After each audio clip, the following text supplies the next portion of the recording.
প্রশ্ন আমি আরও স্পষ্ট করি যে হাদিসে রয়েছে ইয়ানজিলু রব্বুনা তাবারাকা ওয়া তাআলা কুল্লা লাইল ইলা সামাইদ দুনিয়া, আমাদের রব আল্লাহ তাবারাকা ওয়া তাআলা প্রত্যেক রাতে প্রথম আকাশে, নিকটবর্তী আকাশে নেমে আসে হিনা ইয়াবকাল সুলুসুল লাইলুল আখির, যখন শেষ তৃতীয় অংশ অবশিষ্ট থাকে।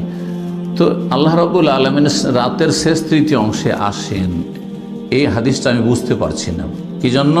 কারণ পৃথিবীতে সব সময় তো এই সময়টা থাকছে, রাত থাকছে, কোনো এলাকায় দিন হলে অন্য এলাকায় তো রাত থাকছে, তো এবার রাত তো কোনো না কোনো জায়গায় থাকছে। তাহলে কি আল্লাহ কেমন করে বুঝবো যে যখন শেষ তৃতীয় অংশ অবশিষ্ট থাকে তখন আসে? তাহলে যেখানে দিন এক জায়গায় দিন, আরেক জায়গায় রাত, তাহলে আল্লাহ সবসময় থাকেন? তাহলে এই বিষয়টি দেখেন কোরআন এবং হাদিসে আল্লাহর গুণাবলী সম্পর্কে, আল্লাহর যে আগমন, আল্লাহ যে আসেন, এটি আল্লাহর সিফাত, আল্লাহর গুণ। কত কথা বুঝতে হবে। তৌহিদুল আসমা ওয়াস সিফাত, আল্লাহর নাম গুণাবলীর ক্ষেত্রে তৌহিদ যেইভাবে এসেছে সেভাবে বিশ্বাস করতে হবে। যদি সেটাকে যুক্তি দিয়ে বুঝতে চান তাহলে সেখানে আপনি গোমরাহ হয়ে যাবেন। তাহলে করলেন কি, আপনি প্রথমে আল্লাহকে সৃষ্টির সাথে তুলনা করলেন। কারণ আমি বা আপনি একজন মানুষ যদি রাতের তৃতীয় অংশে কোনো জায়গায় যাই, হ্যাঁ, তাহলে অন্য জায়গায় দিন, এটা আমার ক্ষেত্রে প্রযোজ্য, ঠিক না?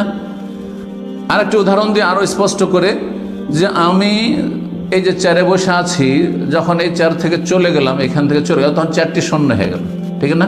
মানে আমি যেই জায়গাটাকে ঘিরে আছি, যেই জায়গাটা নিয়ে আছি, এই জায়গা থেকে যখন চলে গেলাম তো এই জায়গাটিতে একটা শূন্যতা আসলো, খালি হয়ে গেল জায়গাটি, ঠিক কিনা? এখন এইভাবে কি আল্লাহর গুণাবলীগুলি বুঝবেন? আল্লাহর গুণাবলীগুলি যদি এরকম করে বুঝেন, তাহলে আল্লাহ যখন তার আরশের ওপর থেকে, সৃষ্টির ঊর্ধ্বে তার আরশের ওপরে আছেন, তো সেখান থেকে যখন প্রথম আকাশে চলে আসলেন, তাহলে কি বলবেন? তো ওইভাবে বলবেন? তাহলে ওই জায়গায় খালি নাকি?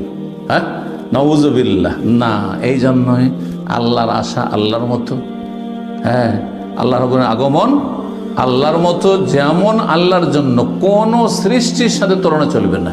আপনার প্রশ্ন জেগেছেই তখন যখন আপনি সৃষ্টির সাথে তুলনা করেছেন, যে এটা কেমন করে হয়। এই জন্য এইরকম সিফাতের যতগুলি জিনিস আছে, আল্লাহর আগমন আল্লাহর মতো, এবং আল্লাহ রাব্বুল আলামিনের শেষ তৃতীয় রাতের শেষ তৃতীয় ভাগে আসা, সেটিও আল্লাহর মতো।